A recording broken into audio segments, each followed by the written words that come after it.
이 시간 하나님 말씀 에스라 5장 6절부터 보시겠습니다.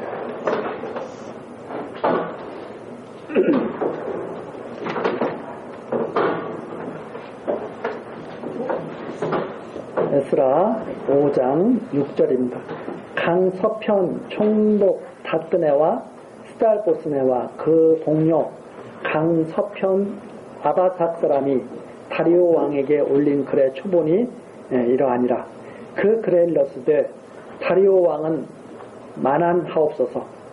왕께 아시게 하나이다. 우리가 유다도에 가서 지극히 크신 하나님의 전에 나아가 본즉 전을 큰 돌로 세우며 벽에 나무를 얹고 부지런히 하므로 역사가 그 손에서 형통하옵기로 우리가 그 장로들에게 물어보기를 누가 너희를 명하여 이 전을 건축하고 이 성곽을 마치게 하였느냐 하고 우리가 또 그 두목의 이름을 적어 왕에게 고하고자 하여 그 이름을 물은즉 저희가 우리에게 대답하여 이르기를 우리는 천지의 하나님의 종이라.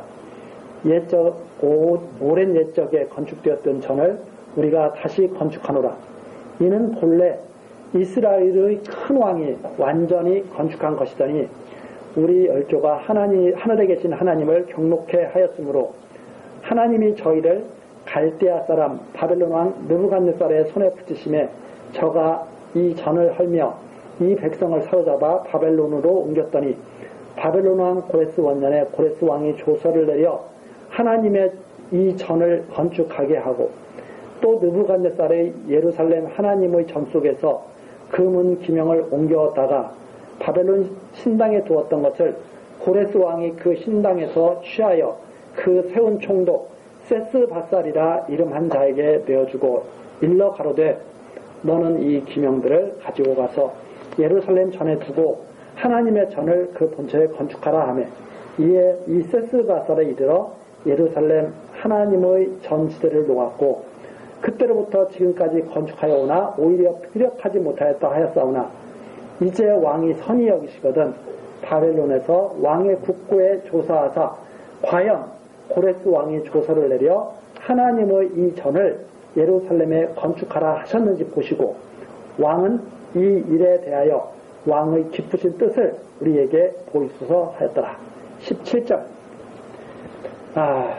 우리가 전 시간에 예루살렘 성전이 건축되다가 대적들의 방해로 중단되고 그리고 또 때가 되니까 선지자들을 통해서 예루살렘 전을 건축하게 하시는 그런 내용까지 살펴봤습니다. 그런데 이제 그 예루살렘 전이 다시 건축되는 것을 보고 지금 강서편 총독들이 보고를 하는 거죠. 유다가 지금 하나님의 성전을 건축하고 있습니다. 그런데 이것을 좀 판단해 주십시오. 이게 건축하지 말라고 했던 것 같은데 지금 건축하라고 합니다. 이걸 좀 판단해 주십시오 하고선 편지를 보낸 거죠. 자, 지금 역사적으로 이렇게 됩니다. 이게 다니엘서와도 우리가 오전에 살피고 있는 다니엘서와도 아주 밀접한 그런 관련 있는 내용이죠.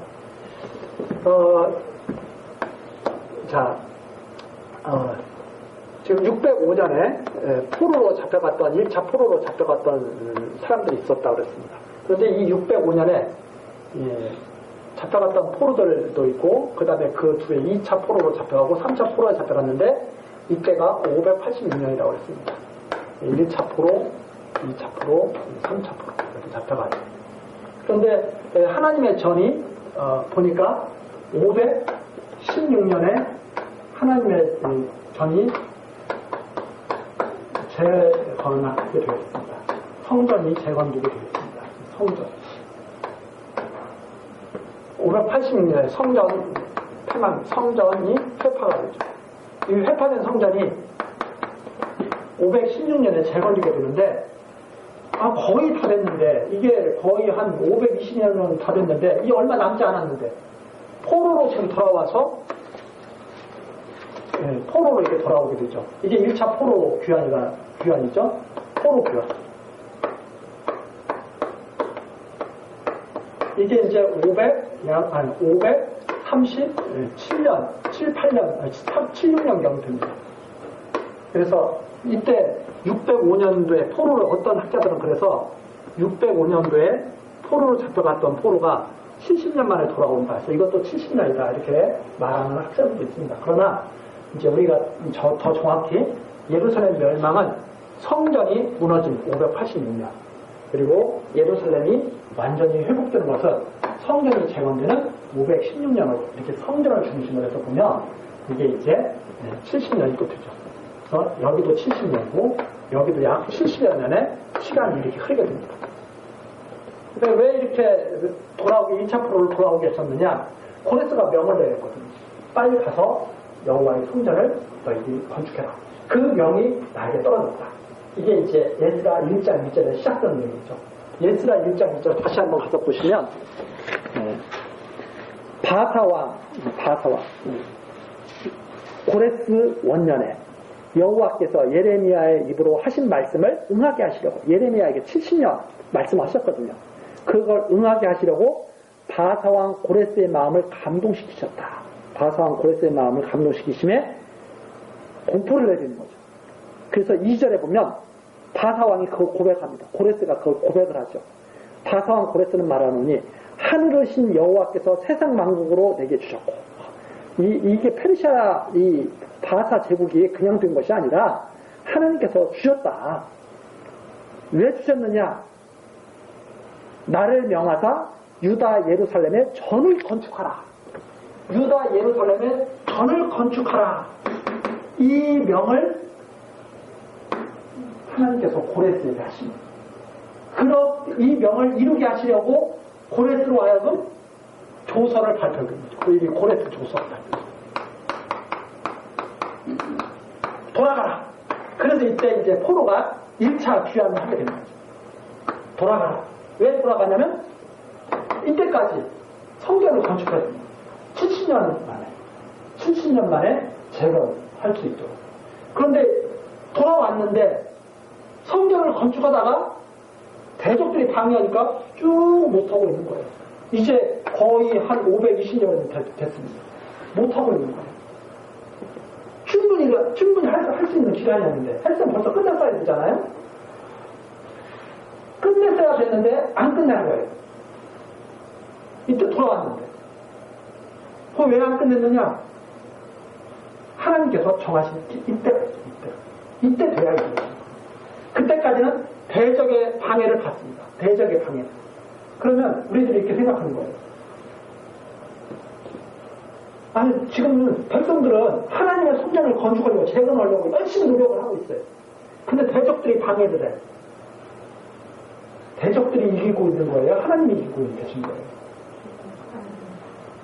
대적들이 그래서 착각을 한다는 거예요. 대적들은 자기네들 뜻이 이루어져가는 줄 알아요. 근데 자기네들 뜻이 이루어져가는 게 아니라 하나님의 뜻이 이루어져가는 거예요. 그걸 지금 계속 바라보게 하신 거죠. 그럼 대적들은 얼마나 신났겠어요. 와서 막 성전 건축을 하려고 돌아와가지고 536년에 한 20년 남았는데 성전 건축하려고 막 하니까 대적들이 와서 못해! 해가지고 막 모함하고 해가지고 반란 일으키려고 합니다 하고 막 모함하고 해가지고 딱 중단돼 있잖아요. 그러니까 그거 못하게 그랬거든요. 못하게 그러고선 반란 쪽에 몰릴까봐 다 유다 백성들도 기죽고 이렇게 있는 거예요. 시간만 가고 있는 시간만. 대적들이 생각할 때는 우리가 이거 딱 날씨가 참 좋다. 그렇죠? 그런데 우리도 이때 살면 그걸 잘 몰랐을 거예요.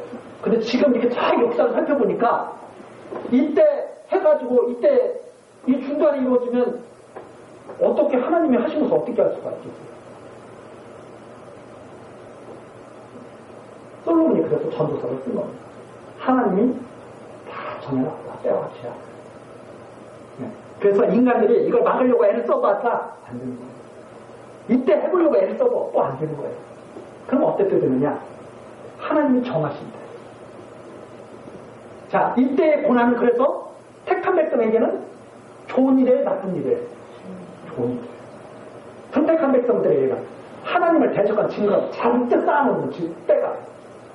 그 택한 백성에게는 고난의 때가 복된 시간이지만 망할 백성에게는 고난의 때가 아니면 자기들이 형통한 때가 다 죽을 짓만 하고 있는 때. 자, 이렇게 다 해서 이때가 됐습니다. 자, 이제 하나님이 당신 정하신 대로 이루셔야 되잖아요? 선지자들을 막 보내요. 그래서 그때 보낸 선지자들이 바로 5장 1절에 나오는 선지자들. 5장 1절, 우리 전 시간 마지막 부분에 살펴봤죠? 선지자 학계, 스가랴, 유다 사람들에게 막 선포합니다. 너희들 왜 여기 왔는 줄 아느냐? 왜 포로로 잡혀갔다가 여기 와 있는 줄 아느냐? 너희들이 할 일이 뭐냐? 하나님의 뜻에 순종하는 거 아닙니까? 이제 시작하자 하고 막 건축을 시작합니다. 이때까지 가만히 아무것도 못하고 있다가 겁이 나가지고 못하고 있다가 갑자기 뭐가 생겼어요? 신이 났어요. 하나님의 말씀으로 용기가 생겼어요. 왜 하나님께 그렇게 섭리하시는 거예요? 사람들의 뜻으로 성전이 지어지는 세관이 되는 것이 아니라 하나님의 말씀의 능력으로 된다는 것을 알게 하시는 거예요. 그래서 막 하는데 이때는 총독 들어와서 또 물어보는 거예요. 누가 이거 하라고 했어? 그랬더니 우리 하나님이 해가지고 하니까 어떻게 막을 수가 없는 거예요. 이때는. 그전에는 꼼짝 못하게 했잖아요. 근데 이제 막을 수가 없는 거야. 그래서 그전에는 바사 왕에게 보고서를 했더니 바사 왕이 못하게 했잖아요. 이번에는 바사 왕한테 딱 보고를 이렇게 드렸다 이 말입니다. 자, 그러면 바사 왕이 막을 것 같아요? 허락할 것 같아요? 이제. 그 누가 섭리하시는 것 같아요? 그래서 이제 우리가 그걸 하나님의 섭리라고 그러는 거예요. 네. 자, 해가지고 그 내용을 쭉 한 겁니다. 와, 이게 물어보니까 고레스 바사의 가장 위대한 왕인 고레스가 성전 지으라고 했다고 합니다. 이거 한번 확인해 주십시오. 이렇게 편지를 보낸 거예요. 편지를 보내면서 고레스 왕이 성전 건축을 하라고 느부갓네살, 바벨론 느부갓네살이 빼앗아 갔던 성전 기명까지 다 돌려줬다고 합니다. 그런 내용이 있는지 한번 살펴주십시오. 역사적으로 한번 확인해 주십시오. 이렇게 말을 한 거예요. 그러면서 우리가 여기서 하나 확인해 볼 것이 있습니다. 여기에 확인해 볼 것이 뭐냐면 13절에 나옵니다. 13절. 바벨론 왕 5장 13절. 바벨론 왕 고레스 원년에 고레스 왕이 조서를 내려 하나님의 이 전을 건축하게 하고 또 느부갓네살의 예루살렘 하나님의 전 속에서 그분 기병을 옮겨다가 바벨론 신당에 두었던 것을 고레스 왕이 그 신당에서 취하여 그 세운 총독 세스바살이라 이름 한 자에게 내어주고 그랬다 이 말입니다. 근데 이 세스바살이 16절에 보니까 하나님의 예루살렘 하나님의 전지대를 놓았고 그랬습니다.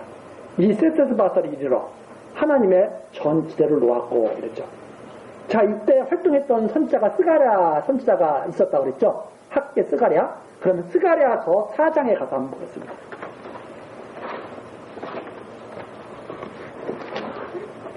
스가랴서 4장.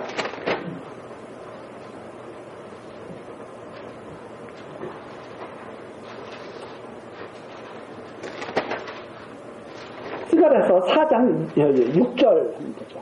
4장 6절. 자, 이 세스바살. 이 세스바살은 바로 이 스룹바벨이라고 이렇게 생각되는 인물입니다. 근데 어떤 학자들은 세스바살과 스룹바벨이 다른 사람이다 이렇게 주장하는 사람도 있는데 여기 스가랴서 4장에서 보면 그 세스바살이 바로 스룹바벨이라고 하는 것을 우리가 좀 더 확인해 볼 수 있는 내용이 있는데 4장, 스가랴 4장 6절에 보면 이렇게 나옵니다. 그가 내게 천사가 말해주는 거거든요. 그가 내게 일러 가로되 여호와께서 스룹바벨에게 하신 말씀이 이러하니라. 만군의 여호와께서 말씀하시되 이는 힘으로 되지 아니하며 능으로 되지 아니하고 오직 나의 신으로 되는다. 하나님의 전이 지어져 가고 이러는 것 사람들의 뜻으로 그렇게 되는 것이 아니다. 하나님의 신으로 되는 것이다. 이렇게 말을 하죠. 그래서 스룹바벨이 자기의 능력으로 성전 건축한 게 아니라 하나님의 능력으로 그렇게 된 것이다 하면서 17절 큰 산아, 내가 무엇이냐? 내가 스룹바벨 앞에서 평지가 되라.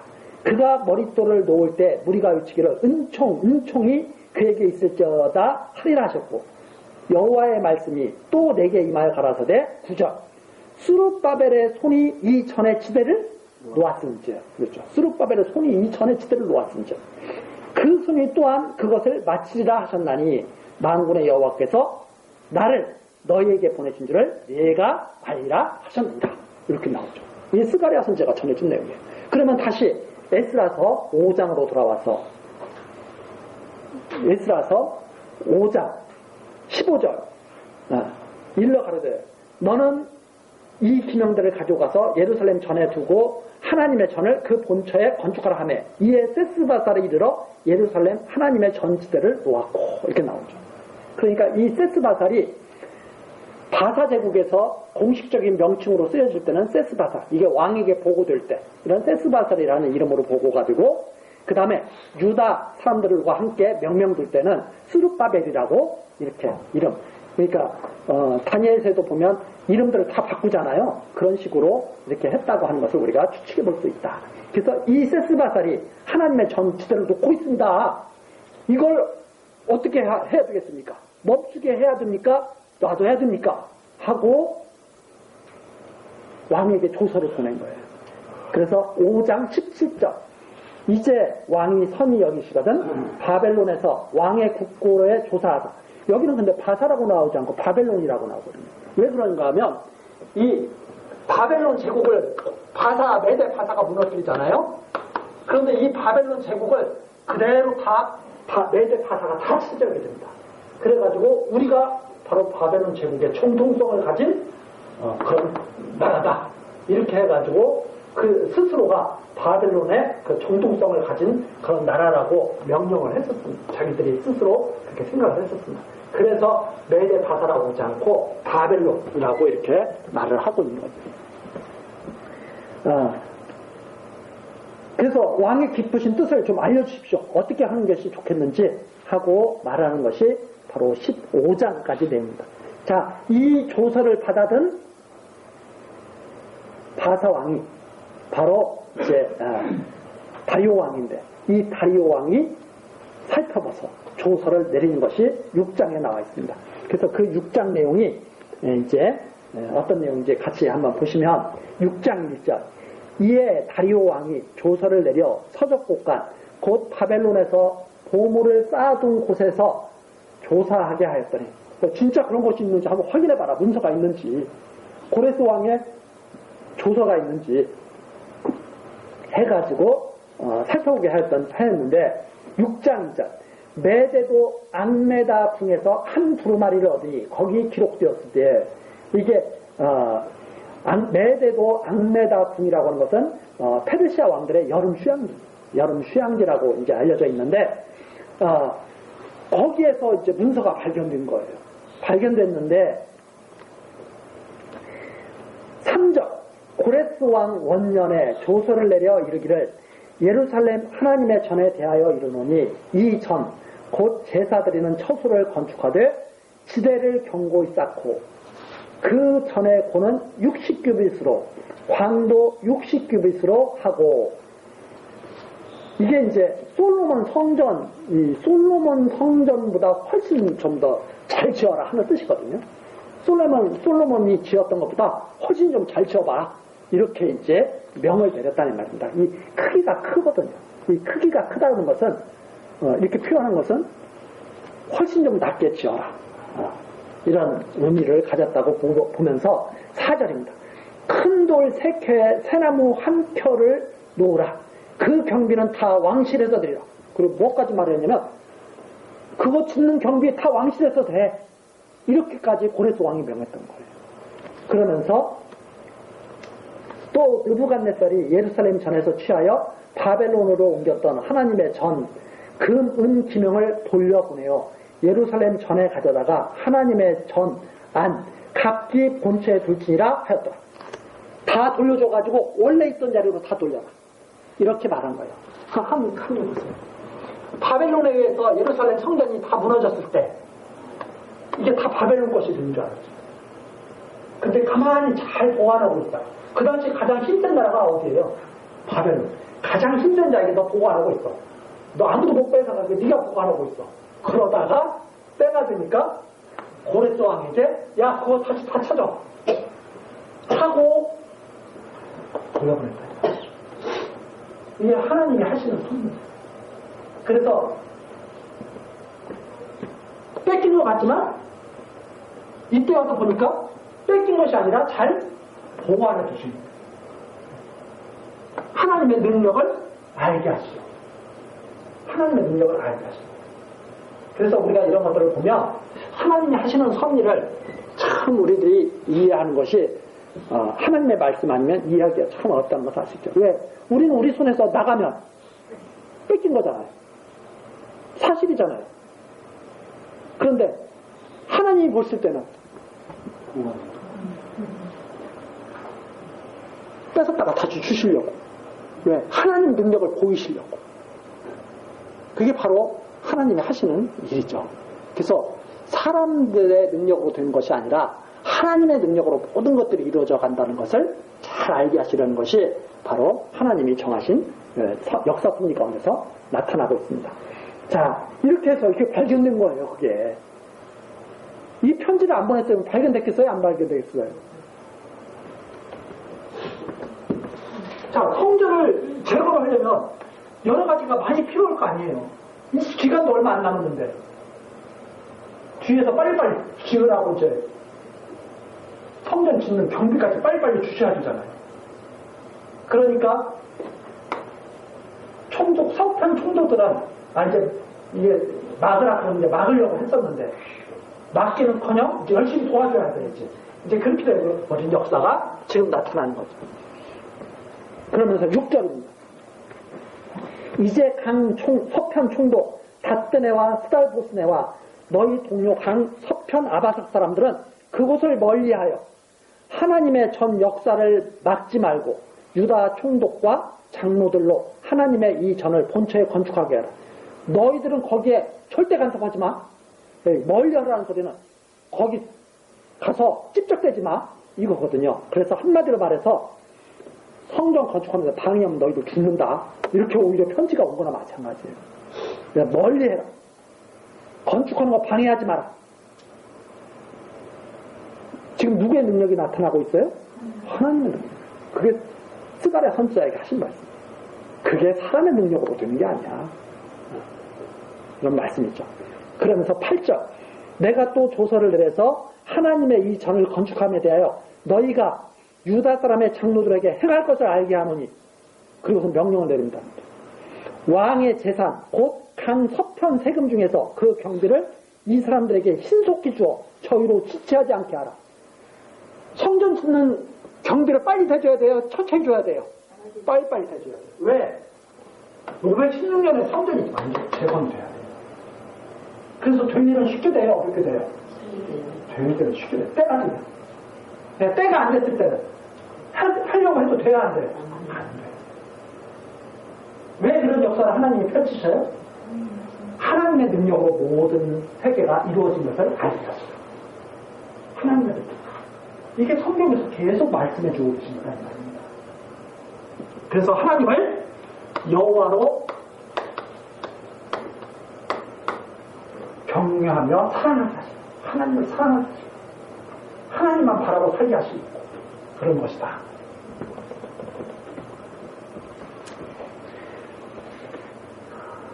9절입니다. 또 그 수용물 곧 하늘의 하나님께 드릴 번제의 숫송아지와 수양과 어린 양과 또 밀과 소금과 포도주와 기름을 예루살렘 제사장의 소청대로 영락없이 날마다 주어 저희로 하늘의 하나님께 향기로운 제물을 드려 왕과 왕자들의 생명을 위하여 기도하게 하라. 그리고 또 뭐냐면 너희 제물 하나님께 드리는 제물 잘 드릴 수 있도록 공급해. 그리고 그들에게 바라는 것이 있어. 하늘을 하나님께 우리를 위해서 좀 기도하게 이렇게 말하는 거죠. 그래서 정말 오히려 이 성전 건축이 더 신속하게 형통하게 이루어지고 하나님께 기도할 수 있도록 이렇게 하시는 역사를 우리들이 살펴볼 수가 있습니다. 그러면서 11절이죠. 내가 또 조서를 내리노니 물론 누구든지 이 명령을 변개하면 그 집에서 들보를 빼어내고 저를 그 위에 메어달게 하고 이제 무서운지 만약 이 명령을 갖다가 조금이라도 변하면 삼족이 멸하게 우리나라 지금 말하는 삼족이 멸하게 되는 거예요. 네. 그 위로 메어달게 하고 그 집은 이로 인하여 거름더미가 되게 하라. 만일 열왕이나 백성이 이 조서를 변개하고 손을 들어 예루살렘 하나님의 전을 헐진대 그곳에 이름을 두신 하나님이 저희를 멸하시기를 원하노라. 나 다리오가 조서를 내렸느니 신속히 행할지어다 하였더라. 이 완전히 다리오 왕의 전폭적인 지지를 얻고 성전이 건축이 됩니다. 그러면 얼마나 쉽게 되겠어요. 그래서 쉽게 성전이 돼서 드디어 성전 재건이 이루어지게 된 거죠. 이렇게 하나님이 역사를 섭리해 가셨다. 그래서 그것을 갖다가 기록하게 하신 거죠. 하나님을 여호와로 깨달아 잘 경외하게 하시려고.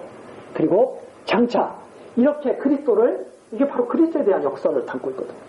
그리스도를 십자가에 그리스도를 내어주신 하나님께서 다시 하나님의 능력으로 사람의 능력으로 사는 게 아니라 하나님의 능력으로 다시 살게 하실 것을 갖다가 역사를 통해서 확인해 주신 거죠. 이걸 통해서 이렇게 됐을 때 누구의 능력이 나타나는 거예요? 여호와 하나님의 능력이 나타나요. 하나님의 영광, 은혜의 영광이 나타나는 거. 그래서 하나님의 백성들이 하나님을 경외하며 살게 하시려는 그 하나님의 뜻이 여기에 잘 나타나 있습니다. 그러면서 이제 13절로 내려가죠. 자, 이렇게 이제 왕의 조서가 도착했습니다. 다리오 왕의 조서가 내림에 강 서편 총독 다스네와 스달보스네와 그 동료들이 신속히 준행하지라. 이제 신속히 준행하지 않으면 자기들이 죽게 생겼어요. 그러니까 아주 신속히 준행하죠. 14절 유다 사람의 장로들이 선지자 학계와 이또의 손자 스가랴의 권면함을 인하여 전 건축할 일이 형통한지라. 자, 권면 하나님의 말씀이 계속 전해집니다. 그러니까 전이 막 형통하게 막 이루어져 가는 거죠. 이스라엘 하나님의 명령과 바사왕 고레스와 다리오와 아닥사스다의 조서를 쫓아 전을 건축하며 피력하되 다리오 왕 6년 아달월 3일에 전을 피력한다. 그래서 516년, 이때가 바로 516년입니다. 516년에 성전 재건이 완전히 이루어지게 됐다. 그래서 586년에 무너졌던 예루살렘 성전이 그 뒤 70년 후 516년에 딱 재건이 되게 됩니다. 다니엘이 이 일을 딱 깨닫고 하나님 제발 그렇게 해주십시오 하고 기도한 내용이 오전에 다니엘의 기도에 담겨져 있는 거죠. 그 기도를 하나님이 들으신 거예요? 안 들으신 거예요? 그 기도를 들으셨다는 것이 이제 다니엘 후반부에 나옵니다. 자, 이렇게 해서 성전 건축이 이제 완공이 되는데, 재건이 되는데, 기간은 한 20여 년 걸렸지만, 기간은 한 20여 년, 전체적인 기간은 한 20여 년 걸렸잖아요? 그런데, 앞부분은 어떻게 지냈어요? 그냥 허송세월, 거의. 그러다가 뒷부분에서 때가 되니까 하나님의 능력으로 확 그냥 이루어지게 하시는 걸 볼 수가 있죠. 그래서, 제가 이런 것을 항상 생각하면서 하나님의 뜻이라면 지금은 조금 안 되는 것 같지만 하나님의 정하신 때가 되면 호연히 되게 하실 것이다. 이런 것을 믿으면서 참고 인내하면서 계속 하나님의 뜻을 구하고 그리고 기도하며 지내는 것이 그것이 성도의 삶, 인내하는 삶이라고 제가 생각을 하고 있는 거죠. 자, 그 다음에 이제 16절로 넘어가게 됩니다. 이스라엘 자손과 제사장들과 레위 사람들과 기타 사로잡혔던 자의 자손이 즐거이 하나님의 전 봉헌식을 행하니, 재건됐으니까 봉헌식을 하죠. 17절 하나님의 전 봉헌식을 행할 때 숫소 100과 수양 200과 어린 양 400을 드리고 또 이스라엘 지파의 수를 따라 수염소 12로 이스라엘 전체를 위하여 속죄제를 드리고 제사장을 그 분반대로 레위 사람을 그 반차대로 세워 예루살렘에서 하나님을 섬기게 하되 모세의 책에 기록된 대로 하게 하니라. 모세의 책에 기록된 것은 하나님이 명하신 거예요. 이게 하나님이 명하신 대로 했다고 하는 의미가 거기에 담겨 있습니다. 19절 사로잡혔던 자의 자손이 정월 14일에 유월절을 지키되, 자, 출애굽할 때도 유월절을 지켰죠. 이제 바벨론에서 돌아와서도 또 유월절을 지킵니다. 유월절을 지키되 제사장들과 레위 사람들이 일제히 몸을 정결케 하여 다 정결하며 사로잡혔던 자의 모든 자손과 자기 형제 제사장들과 자기를 위하여 유월절 양을 잡으니 사로잡혔다가 돌아온 이스라엘 자손과 무릇 스스로 구별하여 자기 땅 이방 사람의 더러운 것을 버리고 이스라엘 무리에 속하여 이스라엘 하나님 여호와를 구하는 자가 다 먹고 즐거움으로 7일 동안 무교절을 지켰으니 이는 여호와께서 저희로 즐겁게 하시고 또 아수르 왕의 마음을 저희에게 돌이켜 이스라엘의 하나님이신 하나님의 전 역사하는 손을 힘있게 하도록 하셨음이었느니라. 이때 유월절 성전을 재건하고 유월절과 무교절을 지킵니다. 이때 힘이 뭐냐면 유다 백성뿐만 아니라 이 하나님의 이 역사 섭리 가운데서 이걸 너무나 좋아해가지고 이걸 모인 사람들이 함께 지키는 거죠. 함께. 그래서 거기에 보면 말이 있죠. 자기 땅 이방 사람의 더러운 것을 버리고 이방인들인데 우리 이렇게 안 살 거야. 우리 이 하나님을 여호와를 경외하면서 살 거야. 해가지고 이방 땅 더러운 것을 버리고 이스라엘 무리에 속해서 온 사람들이 있다. 그래서 장차 그리스도가 부활하시고 난 이후에 유대인뿐만 아니라 이방 사람들이 다 교회에 모여서 기뻐하게 될 것을 바라보게 하는 그런 내용이 여기에 담겨집니다. 그런 모형, 그렇죠? 그래서 이제는 우리가 과거의 더러운 삶을 청산해 두겠다. 그러니까 그 더러운 삶이라는 것은 하나님 여호와를 떠났던 삶이죠. 그러나 이제 하나님 여호와를 경외하기 위해서 정결한 마음으로 이렇게 모여있는 자들이 바로 여호와를 구하는 것. 그래서 무리에 속하여 이스라엘 하나님 여호와를 구하는 자, 이스라엘 하나님 여호와를 구하는 자들이 다 먹고 즐거워하면서 무교절을 함께 지키는 거예요. 6월절 구원받아서 6월절은 바로 구원받는 그 절기 아닙니까? 피 흘림으로 구원받고 즐거워하는 무교절. 무교절에는 누구 먹는 빵을 먹고, 그러니까 죄악을 완전히 청산하고 이제 즐거워하는 마음으로 이제 와서 다 같이 기뻐하게 되었다. 그 이유가 뭐냐? 뒤에 나옵니다.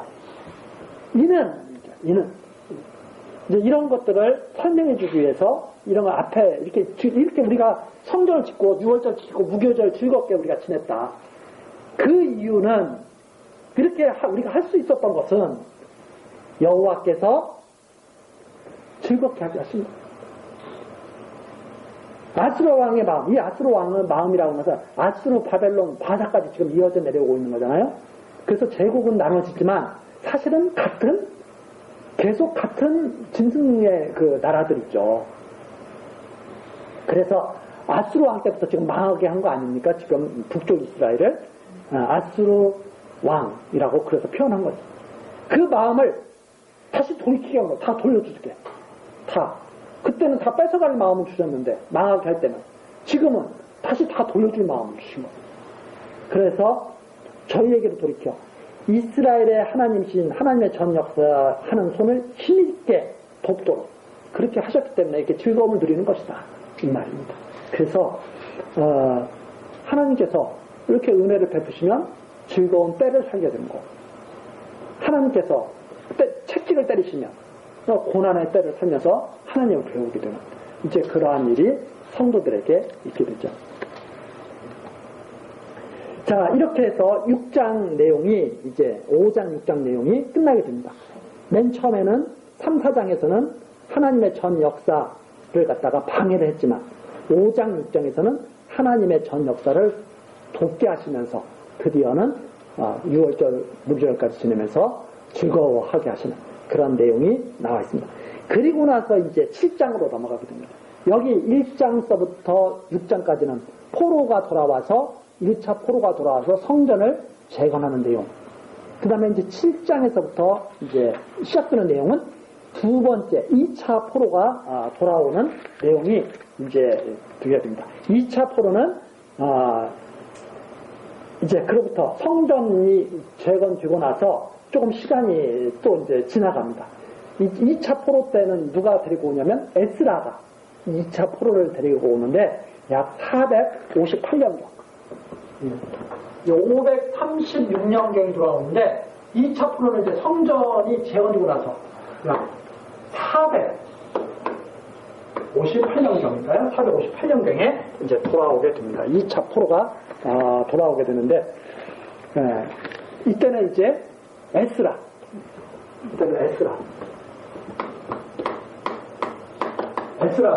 돌아오게 되고 그 다음에 이제 이 에스라서의 뒤에 나오는 느헤미야 있잖아요. 이 느헤미야가 3차 포로 때 돌아오게 되는데 이게 약 484년경. 이 느헤미야. 1차 포로는 스룹바벨, 2차 포로는 에스라, 3차 포로는 느헤미야를 중심으로 해서 돌아오게 되죠. 그러니까 2차 포로가 돌아와서 그 다음에 이제 제사를 회복하고 하나님의 백성들을 구별하는, 성별하는 그러한 일을 이제 하게 됩니다. 그 내용이 7장서부터 이제 나오죠. 7장 1절서부터 10절까지입니다. 대제사장 16대손 에스라가 백성들과 함께 돌아오는 내용입니다. 대제사장의 그 후손이 드디어 백성과 함께 돌아오게 되죠. 성전이 지어졌는데 하나님을 온전히 잘 경외해야 되지 않습니까? 돌아오게 되죠. 자, 7장 1절입니다. 이 일 후에 바사왕 아닥사스다가 유에 있을 때 에스라라 하는 자가 있습니다.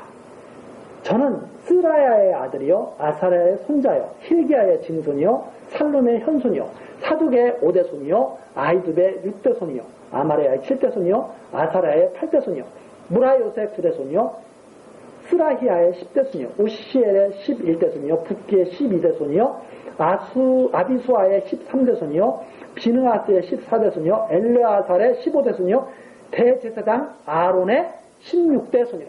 어디까지 올라갔어요? 모세. 아론의 16대손이 누구냐면 바로 에스라. 대제사장의 16대손. 그래서 대제사장 가문의 정통 후예라고 이렇게 할 수 있죠. 왜 이런 섭리를 하시느냐? 하나님께서 원래 말씀하셨던 대로 회복시켰다고 하는 것을 보여주시는 내용입니다. 자, 6절입니다. 이 에스라가, 이 아론의 이 16대 손인 이 에스라가 바벨론에서 올라왔으니 저는 이스라엘 하나님 여호와께서 주신 바 모세의 율법에 익숙한 학사로서 아론이 모세의 형 아니었습니까? 같이 그리고 이스라엘 백성을 출애굽시킨 지도자 아니었습니까? 그런데 이 에스라가 정통의 율법에 익숙한 학사에 그 하나님 여호와의 도우심을 입음으로 왕에게 구하는 것을 다 받는 자들이 그런데 그 당시에 다스리고 있는 아닥사스다에게 신임을 얻어가지고 뭘 원하면 다 받는 그러한 자예요. 7절입니다. 아닥사스다 왕 7년에 이스라엘 자손과 제사장들과 레위 사람들과 노래하는 자들과 문지기들과 느디임 사람 중에 몇 사람이 예루살렘으로 올라왔을 때 이에 에스라가 올라왔으니 왕의 7년 5월이라. 에스라가 드디어 도착했다 이 말입니다. 9절 정월 초하루에 바벨론에서 길을 떠났고 하나님의 선한 손의 도우심을 입어 5월 초하루에 예루살렘에 이르니라. 정월 초하루에 바벨론에서 떠났는데 하나님의 선한 도우심을 입어서 5월 초하루에 예루살렘에 도착했다. 하나님의 도우심이 없으면 중간에 잘못했을 수도 있죠. 그런데 하나님의 도우심이 있어서 5월 초하루에 딱 도착하게 된 겁니다. 에스라가 여호와의 율법을 연구하여 준행하며 율례와 규례를 이스라엘에게 가르치기로 결심하였었다. 왜 에스라가 그 왕 밑에서 편안하게 살 수도 있잖아요. 근데 이 에스라가 마음이 하나님의 이 성전을 향해 있어요. 그래서 야, 내가 이 백성에게 잘 가르쳐야 되겠다. 율법이 무엇인지. 예, 하나님을 모르고 율법을 몰랐던 것은 하나님을 몰랐다는 뜻이거든요. 하나님을 몰라서 다 망해버렸었잖아요. 그리고 하나님의 은혜로 다시 돌아와서 성전을 재건하게 됐다 이 말입니다. 에스라가 그것을 보고 마음속에 어떤 마음이 있냐면 내가 이 백성에게 하나님의 말씀을 잘 내가 가르쳐야 되겠다 하는 마음이 생긴 거예요. 왜? 하나님의 말씀에 정통한 사람이야. 그런데 왕 밑에서 편안히 지내는 것보다는 예루살렘에 돌아와서 이 백성들에게 하나님의 말씀을 전해주고 싶은 마음이 막 솟아나는 거예요. 하나님이 이 에스라를 도와요. 이 에스라를 도와서 편안하게 큰 어려움 없이 예루살렘에 도착하도록 하셨다 이 말입니다. 자, 이래서 이 사명이라는 것을 우리가 다시 한번 생각해 보게 되죠. 하나님께 사명을 받으면 하나님의 그 뜻을 따라서 살고 싶은 마음이 계속 이렇게 에스라처럼 생기는 것이 당연하겠죠. 자, 그래서 이제 하나님이 에스라 보고 너는 가서 그 일을 해야 돼. 이렇게 해서 잘 도우셨는데 11절입니다. 11절부터 26절. 아닥사스다 왕이 에스라에게 내린 조서 내용을 밝혀줘요. 어떻게 해서 에스라가 여기에 이렇게 오게 됐는지 밝혀주는 내용이 나와 있습니다. 11절. 여호와의 계명의 말씀과 이스라엘에게 주신 율례의 학사인 학사 겸 제사장. 이 사람은 학사 겸 제사장. 아론의 16대 손이면서도 아주 율법에 대해서 정통한 사람이에요. 그래서 이 제사장이 제사장 겸 학사인데 에스라에게 아닥사스다 왕이 내린 조서 초보는 아래와 같으니라. 자, 왕이 딱 에스라에게 조서를 내렸습니다. 12절. 자, 이 12절 내용부터는 이제 사실 성경에는 이제 아람어로 이렇게 기록된 것으로 이렇게 내려오는데 모든 왕의 왕, 이 페르시아 왕이니까 바사 왕이니까 그 당시에는 당대 최고의 권력자 아닙니까?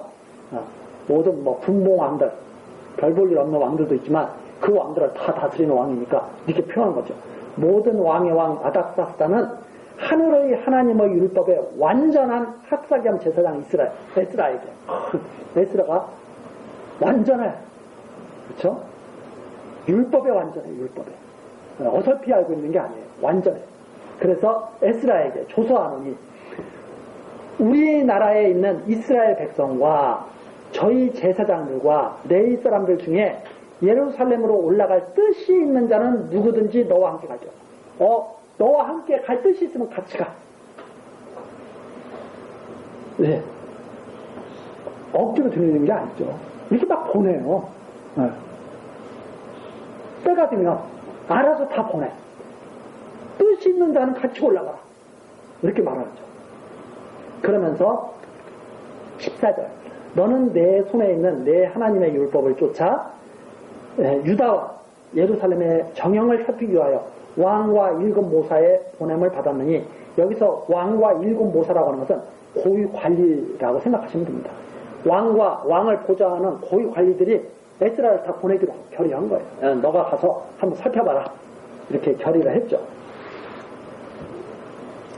왕과 모사들이 예루살렘에 거하신 이스라엘 하나님께 성심으로 드리는 은금을 가져가고 또 내가 바벨론 온도에서 얻을 모든 은금과 및 백성과 제사장들이 예루살렘 그 하나님의 전을 위하여 즐거이 드릴 예물을 가져다가 그 돈으로 숫송아지와 수양과 어린 양과 그 소재와 그 전제 물품을 신속히 사서 예루살렘 내 하나님의 전 단 위에 드리고 그 나머지 은금은 너와 너의 형제가 선히 여기는 일에 너희 하나님의 뜻을 쫓아 쓸지며 내 하나님의 전에서 섬기는 일을 위하여 내게 준 기명은 예루살렘 하나님 앞에 드리고 그 외에도 내 하나님의 전에 쓰일 것이 있어서 내가 드리고자 하거든 무엇이든지 왕의 내탕고에서 취하여 드릴지니라.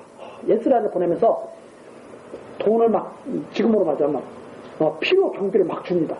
너 제사 드리는 일에도 쓰고 그 다음에 뭐 너가 필요한 일에도 쓰고 여러 가지 쓸 일이 많을 텐데 너가 가서 잘 좀 써라 해가지고 다 경비를 주죠. 그 다음에 혹시 모자라는 거 있으면 더 가져가 이렇게 말씀하세요. 이렇게 말을 하는 거죠. 왕이 아주 순탄하게 이루어집니다. 이렇게 될 일은 정말 순탄하게 이루어지게 하시는 것을 우리들이 볼 수 있습니다. 그런데 우리 사람의 눈에는 때로는 하나님께서는 순탄하게 이루시는데도 사람의 눈으로는 그게 막 힘들게 이루어지는 것처럼 보여요. 왜 그런가 하면 전체적인 내용을 우리가 살피지 못하니까. 그냥 나타나는 현상만 보니까. 근데 우리도 그러잖아요. 우리도 살다 보면 사실 그럴 때가 있습니다. 힘들게 살아가요. 힘들게 살아가요. 왜 이렇게 일이 안 되냐 그러고. 근데 사실 그렇게 우리 눈으로 볼 때 일이 안 되는 거지 될 일은 힘들게 해도 돼요 안 돼요? 돼요. 나중에 보면 그게 형통한 일이에요. 그래서 가끔 가다가 요셉을 우리가 생각하죠. 요셉이 애굽 총리가 될 사람이죠. 분명히 애굽의 총리가 돼서 자기 백성을 구할 사람이에요. 근데 힘들게 되는 것 같아요? 어렵게 되는 것 같아요? 어렵게 되는 것 같아요. 막 종으로 팔려가고 감옥에 가고 감옥에서 억울함 호소해도 누가 들어주는 사람도 없고 힘들게 가는 것 같아. 나중에 보니까 그게 다 형통한 일이었더라 이 말입니다. 나중에 보니까. 그래서 전체적으로 하나님이 하시는 일을 전체적으로 우리가 살필 수 있다면 정말 다 모든 일이 형통한 거예요. 그런데 우리의 입장에서만 살펴보면 힘들고 어려운 일이에요. 정말 에스라도 우리가 성경을 통해서 야 1월에 떠나서 5월에 왔다더라. 형통하게 왔다더라. 그런가? 하지만 오는 동안 얼마나 여러 가지 일들이 있었겠어요? 그런데도 무사히 도착했잖아요. 형통한 거예요.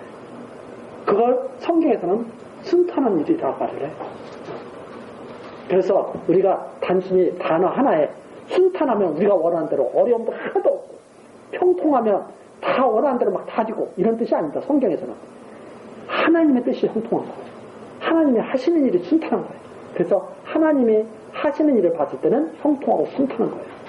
그러나 개개인의 당장에 잠깐 사이의 일을 봤을 때는 억울한 일도 있고 고통스러운 일도 있고 그런 거죠.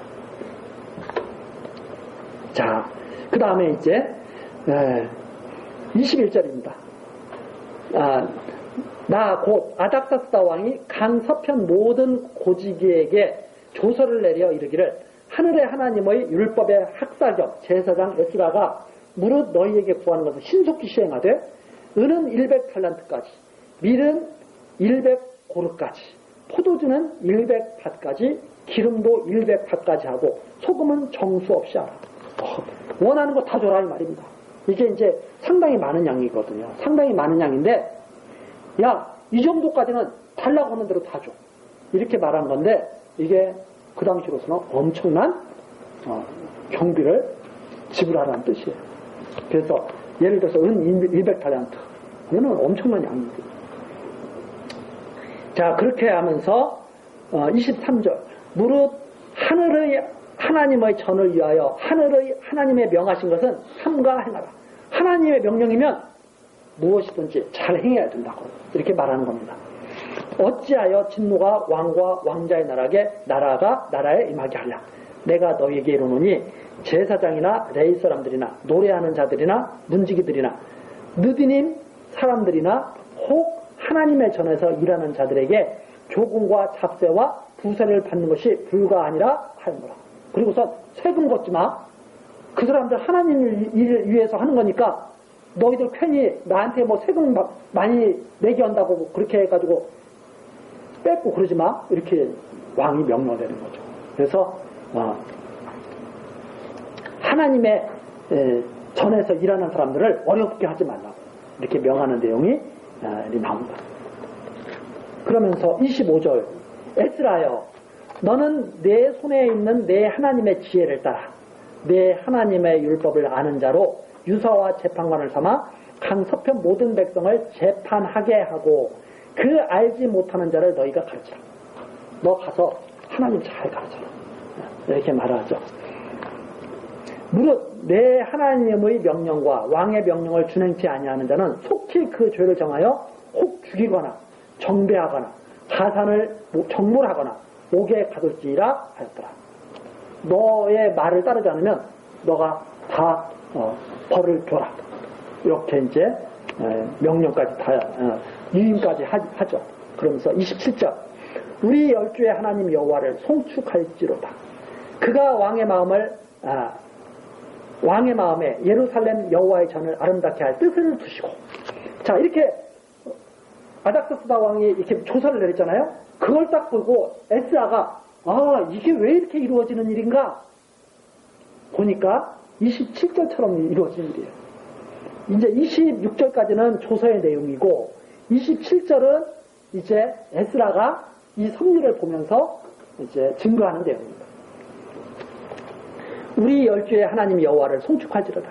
그가 왕의 마음에 예루살렘 여호와의 전을 아름답게 할 뜻을 두시고. 바사 왕의 마음을 누가 주관하고 계신 거예요 지금? 여호와께서 주관하고 계신 거예요. 두시고 또 나로 에스라를 말하는 거죠. 자기 나로 왕과 그 모사들의 앞과 왕의 권세 있는 모든 방백들 앞에서 은혜를 얻게 하셨도다. 다 거기에 도와줘요, 안 도와줘요? 다 도와줘. 에스라가 이런 일이 일어나는 거 보니까 정말 하나님이 계시는구나.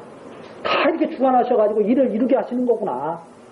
나에게 은혜를 있게 하셨구나. 이렇게 하죠. 나의 하나님 여호와의 손이 나의 위에 있으므로 내가 힘을 얻어 이스라엘 중에 두목을 모아 나와 함께 올라오게 하였다. 그래서 예루살렘에 에스라가 올라오게 됐다는 말입니다. 자, 하나님의 뜻이었기 때문에 올라오게 됐다. 이 내용이 바로 7장까지 나와 있습니다. 자, 그렇게 해서 포로가 두 번째 2차 포로가 귀환이 이루어지게 된 거죠. 자, 1차 포로 때도 하나님의 능력으로 왔죠. 포로 때도 하나님의 능력으로 오게 됐다는 사실을 증거하고 있습니다. 우리 다음 시간 계속해서 8장 내용서부터 살피도록 하겠습니다. 기도하시겠습니다. 모든 인생들을 감찰하시는 하나님 아버지, 언약의 말씀을 지키셔서 공의로우신 뜻을 이루어가시는 역사 섭리를 찬송합니다. 하나님, 이 시간 바벨론 포로에서 돌아온 주의 백성들이 하나님의 도우심을 힘입어 성전을 재건케 하시는 것을 확인했습니다. 또한 아론의 16대손 에스라가 하나님의 도우심을 힘입고 예루살렘에 돌아오게 하신 것을 또한 확인했습니다. 하나님, 하나님의 뜻이 계시면 모든 일이 형통하게 이루어지는 것을 우리들이 보았습니다. 그리고 또한 우리들이 그 하나님의 역사 섭리를 믿습니다. 날마다 하나님께서 우리들을 도와주시고 우리들 또한 형통한 삶을 살게 하시고 주님의 거룩하고 신령한 성전으로 지어져 가도록 역사하여 주옵소서.